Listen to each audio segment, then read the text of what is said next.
সংবিধান সংক্রান্ত যেগুলো এগুলো আমরা বলেছি একমাত্র পরামর্শ জাতীয় সংসদ সাংবিধানিক সংশোধনী এছাড়া অন্য কোনোভাবে করা যায় না। সংবিধান বহির্ভূত পদক্ষেপ কিভাবে নেবে? আমরা বলেছি সংবিধান ছাড়া, সংবিধানের সাথে সম্পর্কিত বাদে অন্যান্য যেগুলো সংস্কার প্রস্তাব ঐকমত্যের ভিত্তিতে গৃহীত হয়েছে সেগুলো এই সরকারের সময়ে বাস্তবায়ন করতে কোনো অসুবিধা নেই। আশু বাস্তবায়ন যোগ্য যেগুলো এখনই করা হচ্ছে, বাকি আশু বাস্তবায়ন যোগ্য নয় অথচ সেই সরকার করতে পারে অধ্যাদেশ জারি বা অন্যান্য ভাবে এই সরকার শুরু করবে।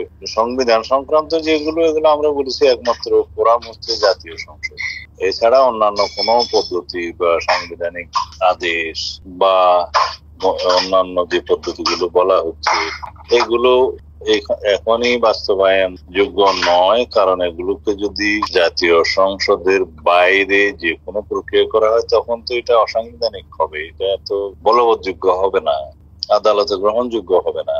সাংবিধানিক সংশোধনী এছাড়া অন্য কোনোভাবে করা যায় না। সংবিধান বহাল থাকা অবস্থায়, কনস্টিটিউশনাল অর্ডার বলতে যেটা বোঝাচ্ছে সংবিধান বহাল থাকা অবস্থায় সেটা সম্ভব নয়। সংবিধান যখন বহাল থাকে না অর্থাৎ স্থগিত থাকে তখন প্রোক্লামেশন বা কনস্টিটিউশনাল অর্ডার দিয়ে দেশ চালাতে হয়, সেটা চালায়।